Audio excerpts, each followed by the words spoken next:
It said recording in progress. There we go. Hello and welcome to Pathological, the podcast for the pastor theologian. We have stripped away the cobwebs, pulled the curtains back, turned the lights on and the mic, and for one good reason, and that is to have a conversation with my friend Marty Duren. Marty and I met online, and we've actually seen each other in person a few times, but it's going on 20 years or so. Yeah, And crazy. Marty's got a book coming out, and we're here to talk about it. So, first of all, Marty, for those who um, may not know what the dust off of the podcast looks like, maybe you could give us a bit of a quick bio of Marty Yeah. Duren. So I currently live in Nashville, Tennessee, just outside Nashville, Tennessee. Been here about a dozen years, I think, something like that. And grew up south of Atlanta, Georgia, and grew up in church there. Came to know Christ there. Called to ministry there. Uncalled to ministry there. Recalled to ministry there. There's a lot in that. Uh, but was a full-time pastor for 20 years or so till about the time of the big economic downturn in the latter half of the 2010s and or the latter half of the 2000s, I guess. And wound up in Nashville working for what has been described as the world's largest Protestant publisher. Uh, More likely, it's the world's largest Southern Baptist publisher. But anyway, uh, worked for them for about 6.5 or 7 years. Done a little bit of this and a little bit of that. In the meantime, always trying to do some writing and podcasting and some other things like that. But married to Sonia for coming up on 41 years. And we have 4 adult kids and 2 grandkids that we don't get to see enough of. Man, that is true. You don't get to see enough of the grandkids. That's Yeah. always the And yours case. live like almost in your backyard, right? I know. That is a benefit. I do like we had a couple of them last week, a couple of weekends ago, and Yeah. Yeah. it's always fun. Yeah. That's so nice. So look, folks, what I really aim to do is try to create a reason for you to buy Marty's book. So I'm just going to be straight up with you. Amen. So I'm not. So the goal is not to give you Cliff's notes, but instead to say there's a reason why one Marty writes. There's a reason why Marty writes these particular kinds of essays. And my guess is, as we talk about it, you will discover what I believe I already know is that these would not be essays Marty would have written 20 years ago, maybe not even 40 years ago.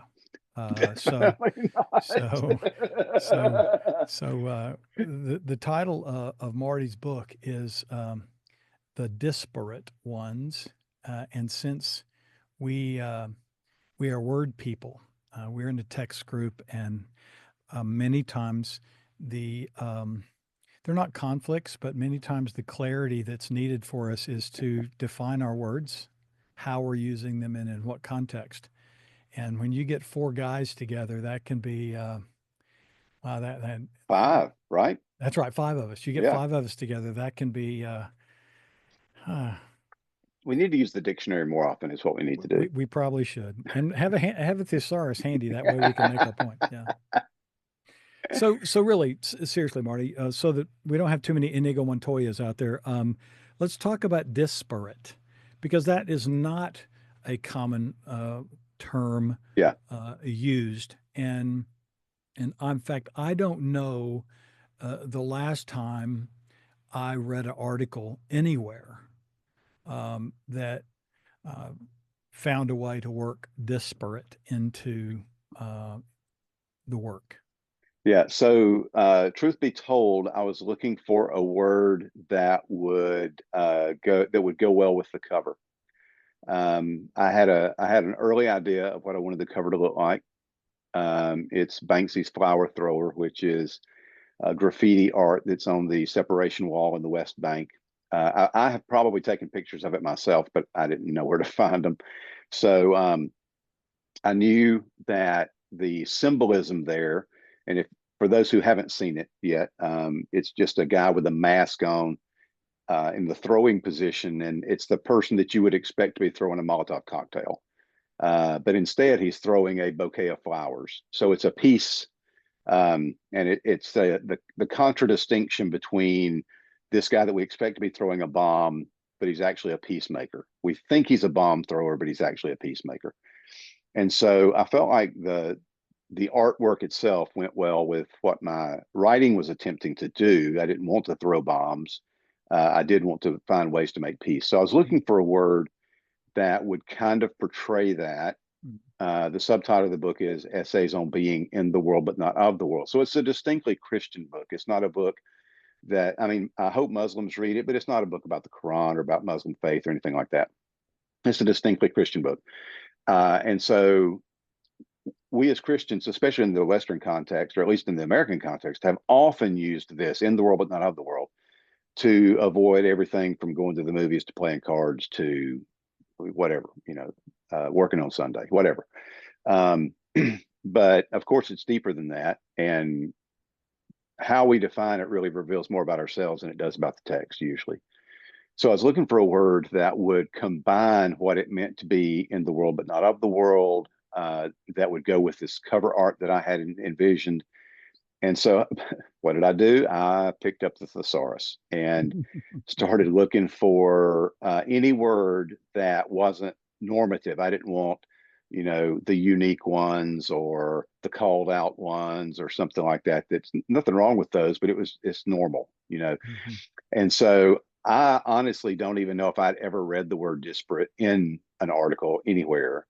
But when I looked it up in this little, really a small dictionary that I have, it's not like an Oxford, it's just a small dictionary. I looked it up and I was like, okay, that works exactly the way that I want it to work. So that's how it came about being called the disparate ones, as opposed to God's heavenly ones or something like that.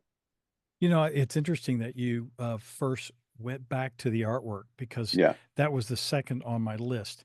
So the reason I find it a great explanation is because not every author gets to choose their cover. yeah. And Oh, go ahead. Yeah. yeah, I was just going to say when you contract with a major publisher, they basically ask you which one you like. Right. They might ask, do you have an idea or something like that? Um, but when you're with a smaller publisher, sometimes it does come across that you can do that. And I had such a really strong idea about what I wanted. I mean, I have an essay. I mean, I have an essay in there about books, and I talk about Hmm. book covers and cover art and stuff like that. Right. And I'm looking at your shelves. You've probably got 1,200, 1,500 books in your room right there. Hmm. I've got somewhere in that between that same number, maybe 1,300, and you can't see them, but they're against the wall over here. Hmm. Um, and I adore a good cover. I really do. Hmm. And I abhor a terrible cover. Yeah. And I realized that through the years, things have changed, and you can't expect a jacketless book to look like, oh my gosh, that's because it's just a bland front. But when you have a Mhm. cover and it's supposed to be designed and there's artwork involved, Yeah. then it really does help for it to look good. And so I thought that this was a special piece to go with that cover. Yeah, and it's not just to look good. So my friend Barry taught at Fuller for a while, and he taught at the intersection of media and theology, so art and movies and such. And I was privileged to listen to him lead a course for a bit, and it was very important for him to teach how to pay attention to the first 90 seconds of a film Hmm. while we're adjusting to our seat and getting our popcorn in the right place, making sure the Coke we put in our carry bag, doesn't show itself too much. We're missing the context, right? We're actually missing some of the setting, the from the audio that sets a particular tone to the Yeah. way light is at work in those opening scenes, whether it's where the background's been blurred or not, those sorts of things. So I'm we're both bibliophiles to a great degree, and so I share the interest in a good cover Mm, because I think the intention to catch my eye is as important as you trying to catch my mind because hmm. that's just how it works. Because now I'm Yeah. going to read, and in my reading, I'm going to be imagining what you're writing about. Yeah. And it really doesn't matter whether it's fiction or nonfiction. I'm going to be generating some images, some thinking through ideas and notions and contradictions and such in a way that I really I love the artwork. I Thanks. think it ought to be bought for the artwork, and then the, no, that's not right. But nonetheless, I do think that is important. So I'm glad to get the connection because um, I didn't know the backstory behind the Banksy Hmm. piece. I mean, the very idea that you're using Banksy is also enough. I mean, if you had just put Banksy, there would have been the same sort of thing, but the artwork kind of, obviously gives the visual you're working Yeah. toward. And so, if someone, if you, we're not going to spend time on Banksy, but folks, if you don't know who that is, go look him up because it fits what Marty's describing. His practice, his artwork, his street art, and that sort of thing Hmm. is right up that alley. So you also did another thing. I mean, we know one another well enough that we probably close to read each other's minds. But um, the one piece that in your subtitle that I thought would be important is my guess. We're virtually the same age. Grew up in probably a similar religious context. If not Both identical. both relatively, and you more so in the South. And when we were teenagers, we clearly heard that line, "Be in the world, but not of the world." And so I'm wondering, you described it early on as, it was a line used to talk about playing cards and going to dances and smoking Hmm. cigarettes and that sort of thing. Hmm.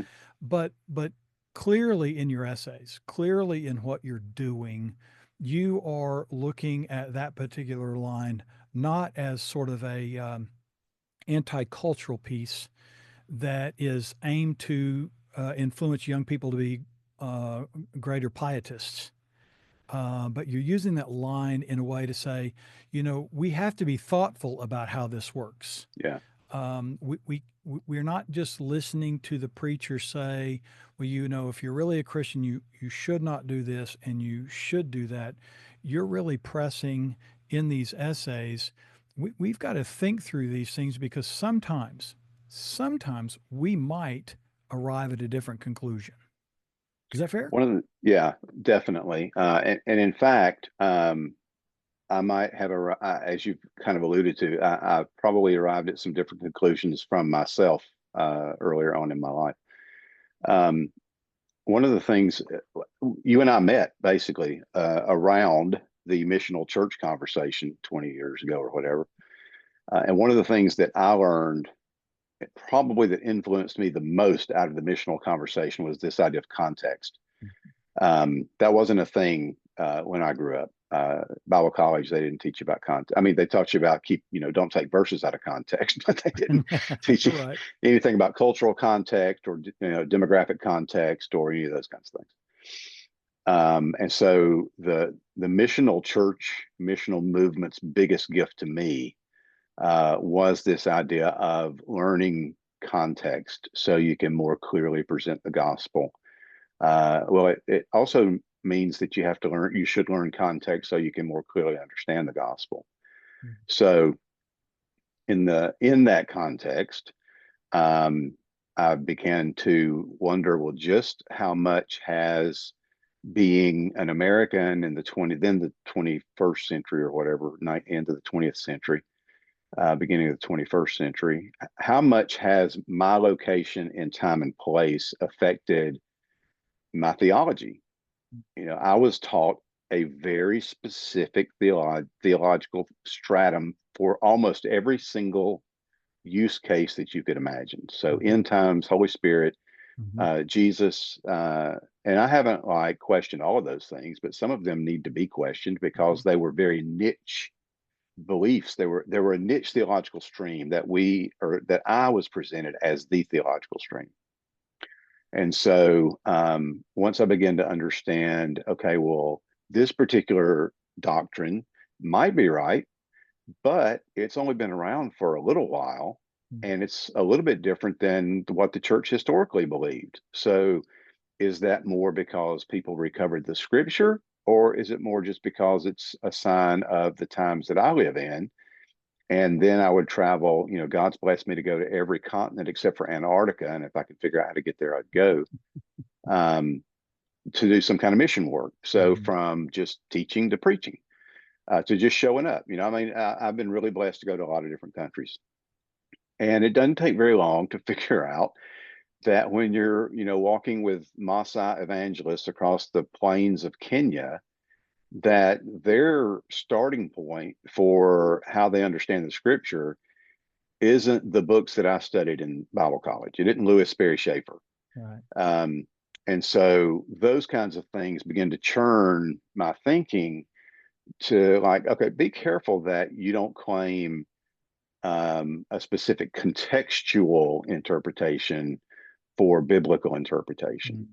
Mm. Good. And so from that, it really drove me to read people that, and not that I had been warned against, but just people that I ordinarily would not have read. Right. So Right.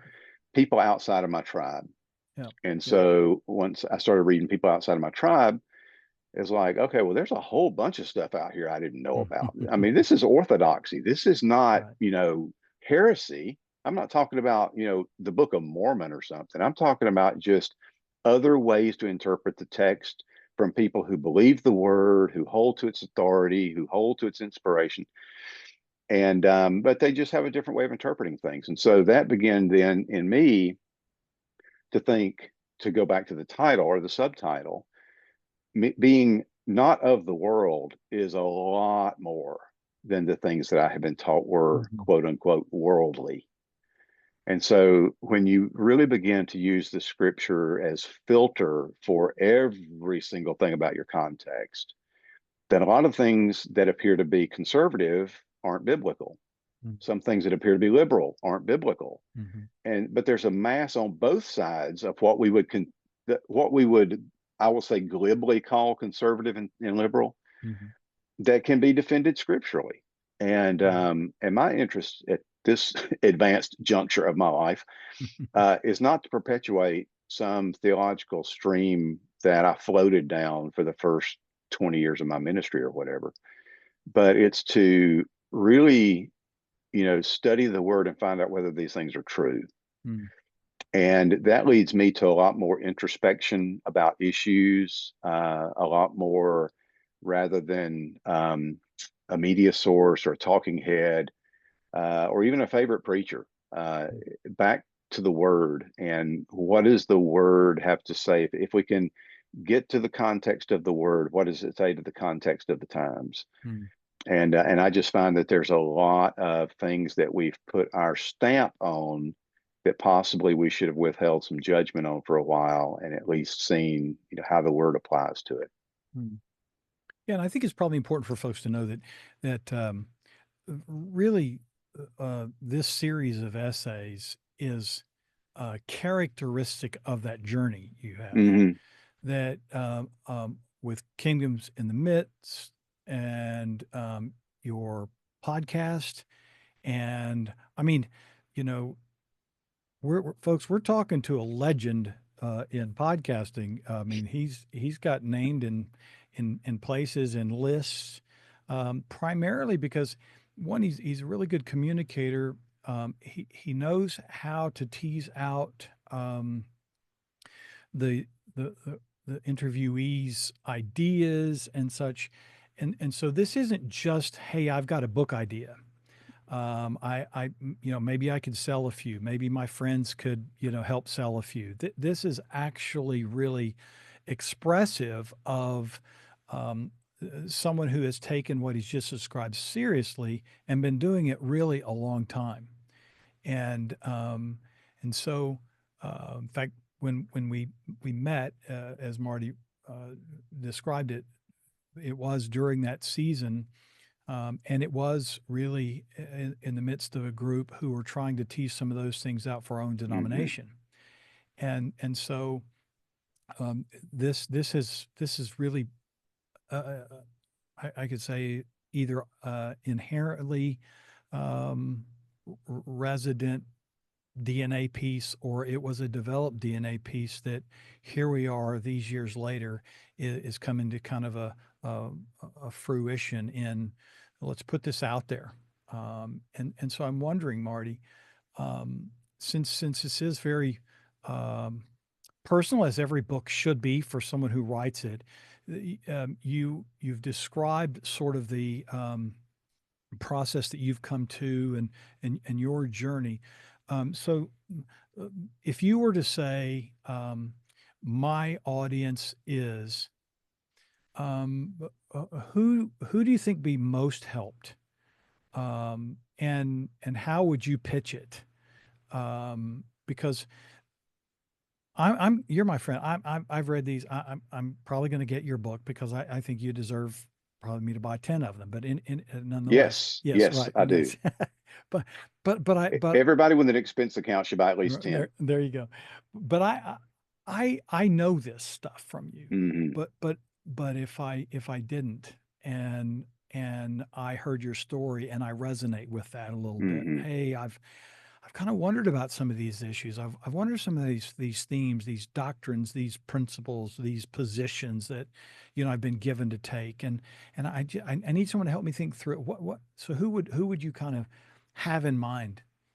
Yeah. So even though the book will be available globally, as far as I know, it really is more geared either A, toward American Christians, or B, people who are outside of America who are interested in American Christianity, the American expression of Christianity, I should Mm, say.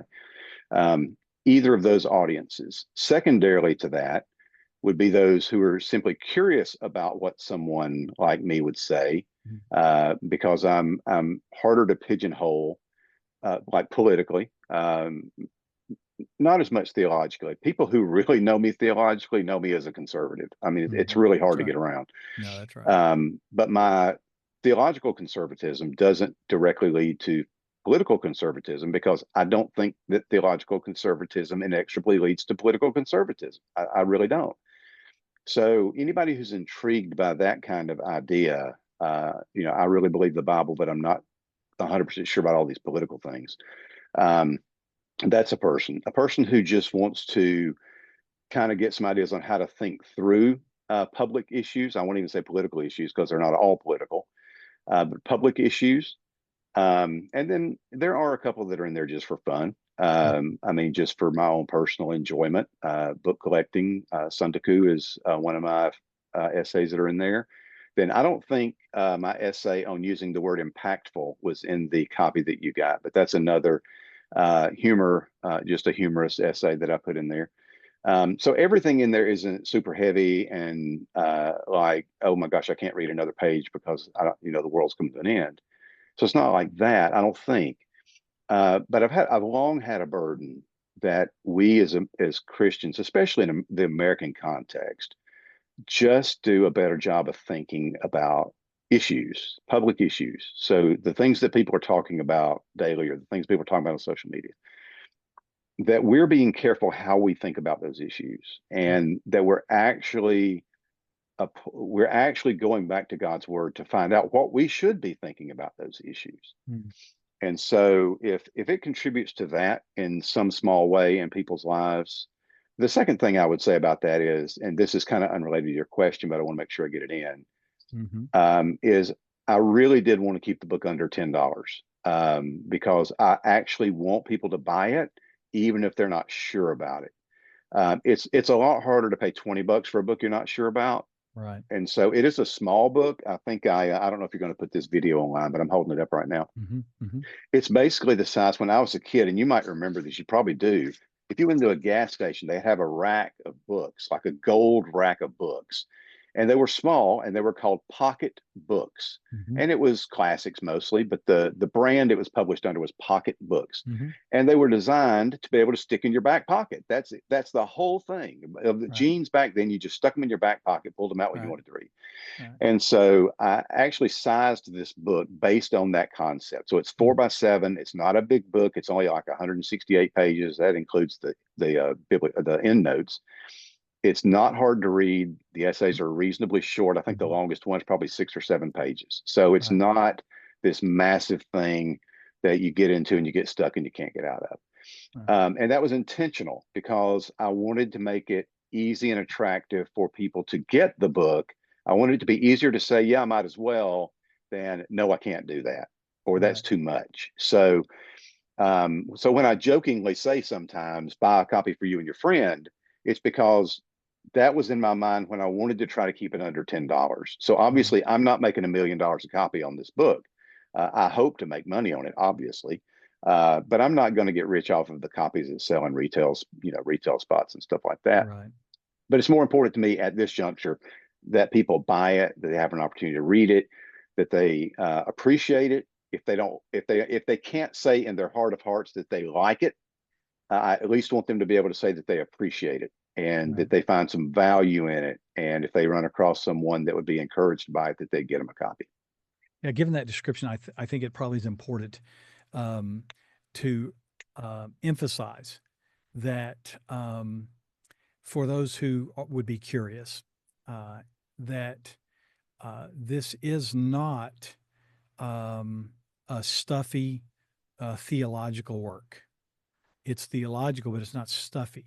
And so Yeah, maybe, it's as far from academia as you can so, almost get. yeah, and so maybe one way that I thought about you this weekend, aside from the fact that I was working through 4 of my 10 books I got going right now, but a friend had recommended a series, a number of books she was reading, and one of them caught my attention. Our Women on the Ground is the title of it, and it is essays from women reporters from the Arab world. Mm, And I've not gotten too deep into it. I think I've read the introduction in one of the essays, but there's a term, an Arabic term for a woman reporter.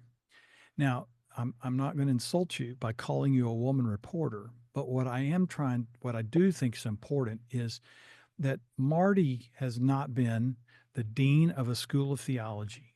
Marty has not held a position of systematic theologian. Marty hasn't taught uh, sections on Old Testament, New Testament at a university setting.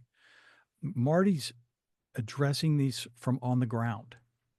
And I think the thing that has made Marty's podcast and his writing attractive is because he is actually writing about things he sees, you and I see, folks, what we see on the ground, the issues that we encounter in our space. I'm not talking about in our digital spaces. I'm hmm talking about where we live, whether it's a small municipality or in a large metro.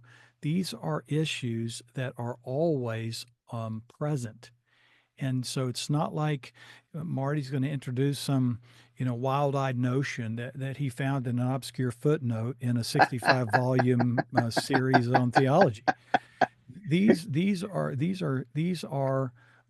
akin to what I perceive these essays will end up hmm being in this book that are here is what life is like. Here are the issues that are at work. Here are the things that you wouldn't know about a given context. You wouldn't know some of the struggles that are inherent to thinking through these issues. hmm And so I don't know what the Arabic word is for that, but I think that that's really maybe another uh, good way to, frankly, lure someone to thinking that, yeah, it's a great size book. It's a value book, but it's also not one that I have to worry about the length of the chapters. Yeah, But it is not a book that you're going to have to go, well, I've never thought about that. You are going to be challenged that I've never thought about it like that, yeah, or yeah, I've never thought about that particular angle or that detail of that issue. It hadn't dawned on me. yeah. And I think those are the things that derive from being on the ground, being kind of in space with people, being very observant, having lots of conversations, such that what gets birthed out of that are these very real things that Christians talk about, and I'll go so far as to, in some spaces, are afraid to talk about. Hmm. Um, I think that's fair. As you were saying that, you were explaining through how you were approaching it. My thought was, if this wasn't a specifically Christian oriented book, then it would be possible, maybe not likely, but it would be possible that you would walk into Barnes and Noble and find it on the current event shelf. yes. Not, I'm not saying I'm any kind of Charles Krauthammer or George Will or something like that, but it's looking outside into our world. It's not an introspective book as in looking inside into myself. So it's not, like the spiritual growth type books or devotional type books or something like that. So it's not that. It is about being in the world. So it has to deal with what's going on around us. And so that's why the essays are broad and cover a lot of different topics, because over the time I've just observed a lot of different topics and trying to figure out, what my thinking should be on those. So I think that's a very good uh, way of thinking about the book. Is it's looking around and seeing what's going on and trying to think about it better. And what Marty's saying is we're like trees. You cut us in half and count the rings, and you'll know all the things we've experienced over the years we've been alive. So really, what another I think piece, because as you noted earlier, it's distinctly Christian in the sense of we're thinking through these particular issues from a very specific Hmm. narrative, and so we are going to have an inauguration on the 20th. We just certified an election, and um, none of us can see in a crystal ball. But one of the things that has been more apparent even prior to 1980, and you're old enough to know, um, even Barely. yeah, right. Prior to, I mean, even more so than then, we have evangelicals wanting to be in a room where something happens, Hmm. and that is one of the titles of an essay, folks. Hmm.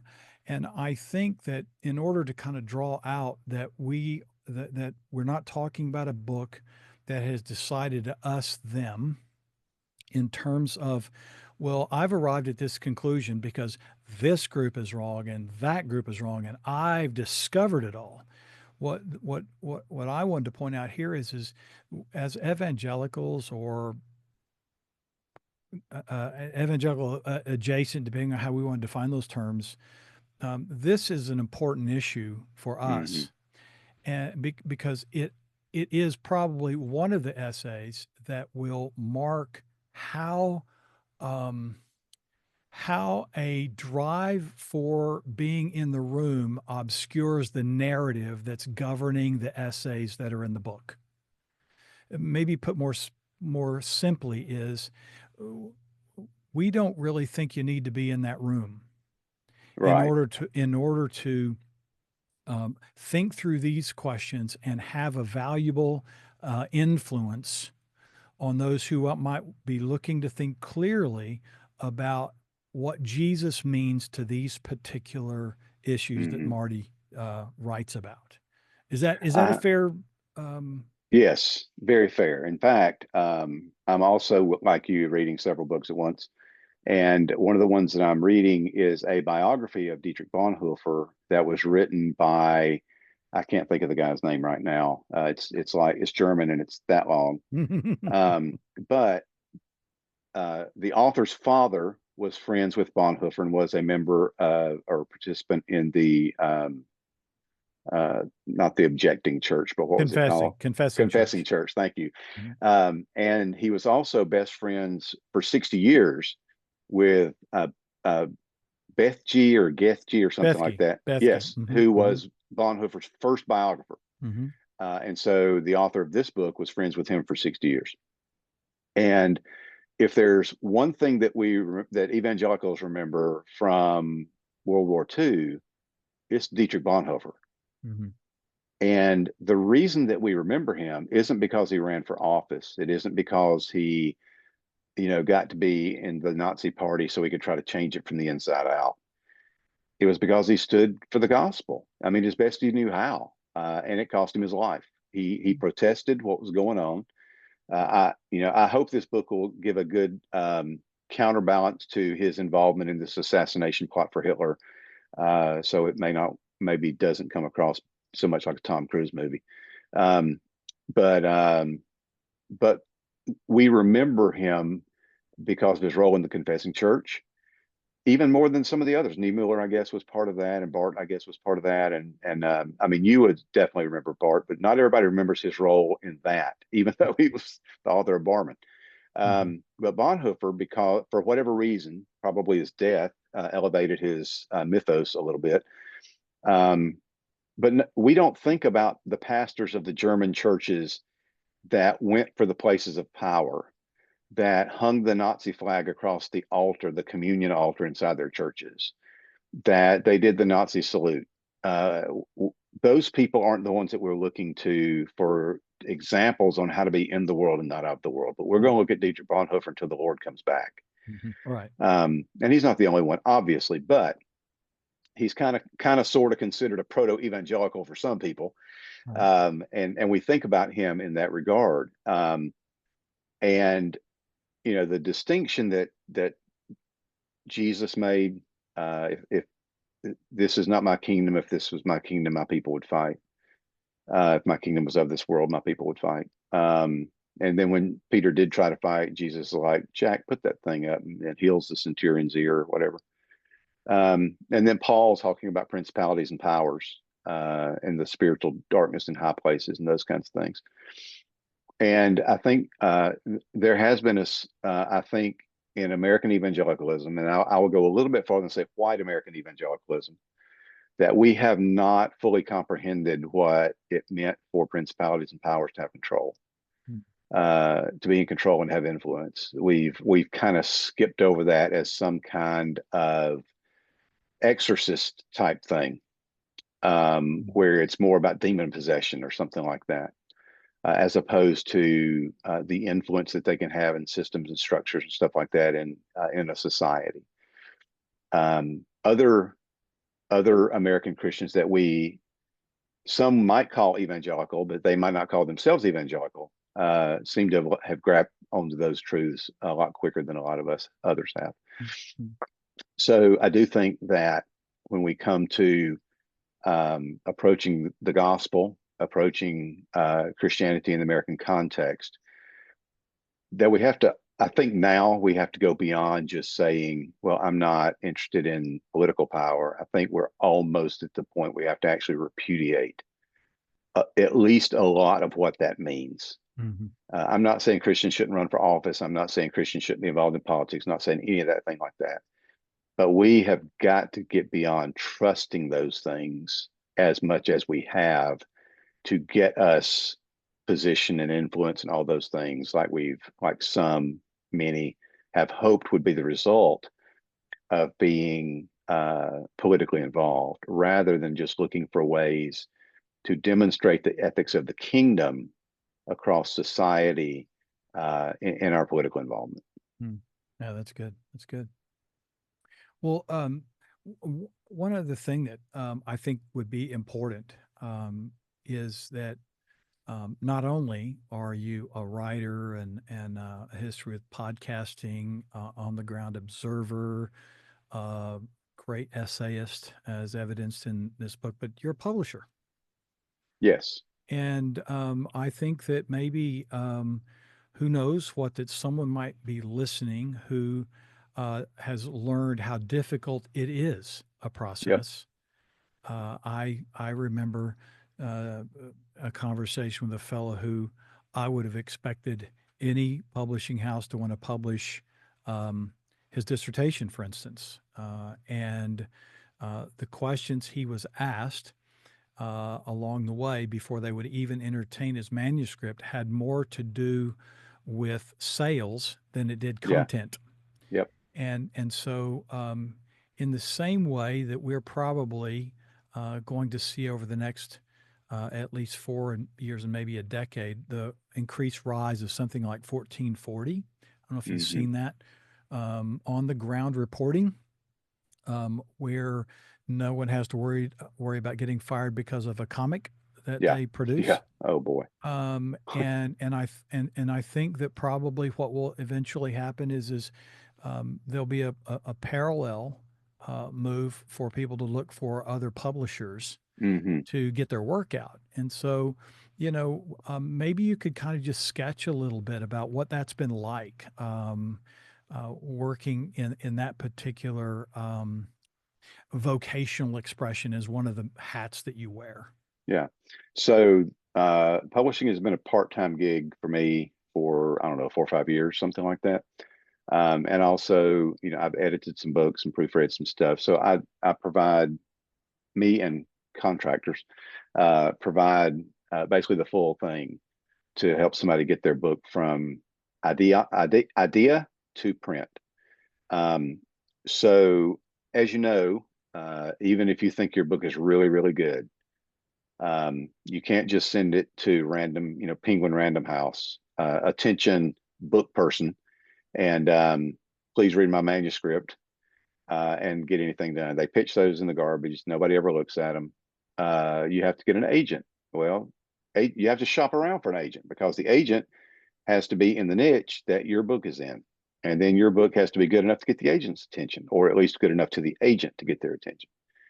And then they'll try to shop it around to the publishers that they know and get you a contract. And then, if you're really blessed, a year later or 2 years later, depending on how academic or whatever your book is, then you might see it come into print. So it's a long and tedious process.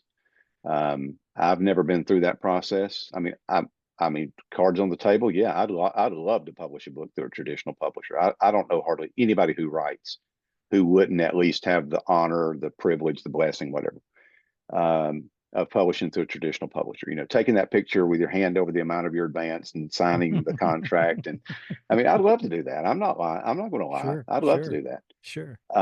But realistically, I know that that's a hard thing to do. And there has to be either A, something really unique about your writing that a certain book buyer finds attractive and believes that it would be a good fit for their lineup, their publisher's lineup, or you just have to publish it yourself.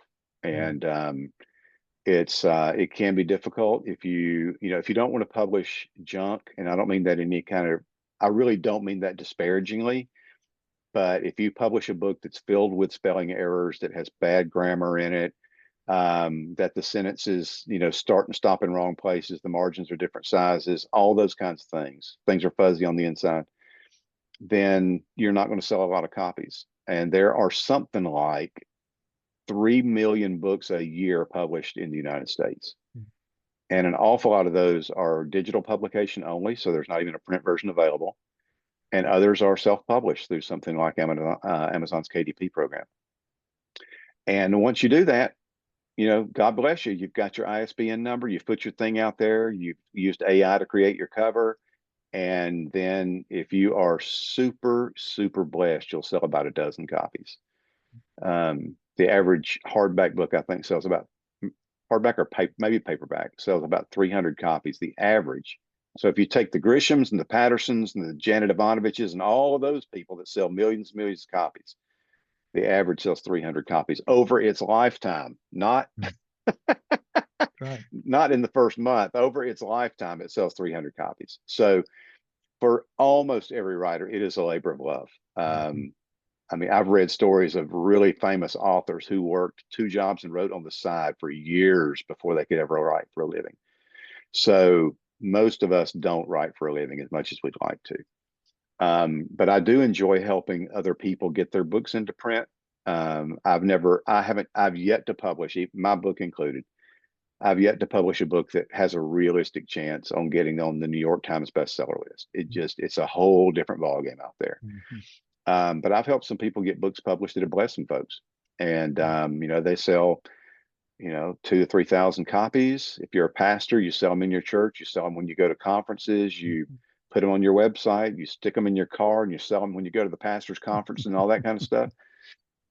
And that's what any other pastor would do. Right. It's not wrong. It's not anything, you're doing what you want to do to try to get the word out and try to get your Right. book out. And there's just a lot of self-marketing involved with it, which is, as you know, you see it on my Facebook and Instagram and everything all the time.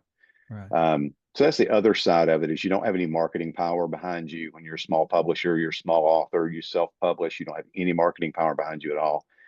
So it really is, you have to tell everybody 10 times that you're publishing a book, and that you've published a book.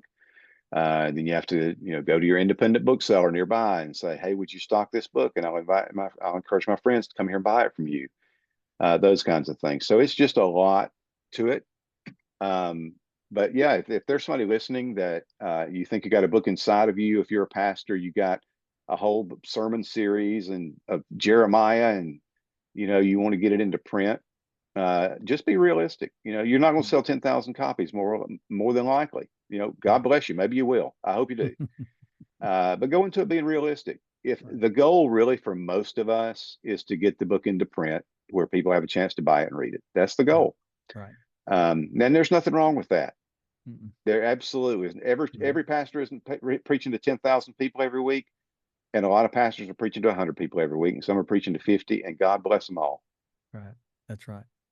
Yeah. So if you like Marty, so you had a book in you, and you would like some help, achieving that goal, Yeah, be sure to reach out and contact Marty about that. yeah. I will say it was an eye-opening thing, Marty, when a friend of mine who landed a book with a uh, a Christian imprint, to hear him tell me and show me the number of sales Mm. and what moved you from a B writer to an A list writer. And I just don't think that Do people have. share. Do share that information, Todd. I don't think people have an idea that if you sell 500 books, you have actually done something, Yeah. and that these uh, covers that say million copies. Here's a secret: a publisher bought most of those copies, and That was a huge scandal. What, 6, 7 years ago, 8 years mhm, ago? yeah, Huge scandal. yeah, and it's still. I mean, it still happens. I don't know. I don't know how it does, but that is the truth. And so you probably have something to say, folks. Yeah. And if you've got a book in you and you're looking for a way to get that what's in you out, Marty's a good place to go. Hit me up on any of my social medias. DM me, message me on Facebook if you've got an idea, and we'll talk. There you go. Well, Marty, I'm excited about the Disparate Ones Well, essays thank on you. being in the world but not of the world. And I hope that there are a lot of people I see walking around with a book in their back pocket. Me too. Thanks, Todd. Yeah.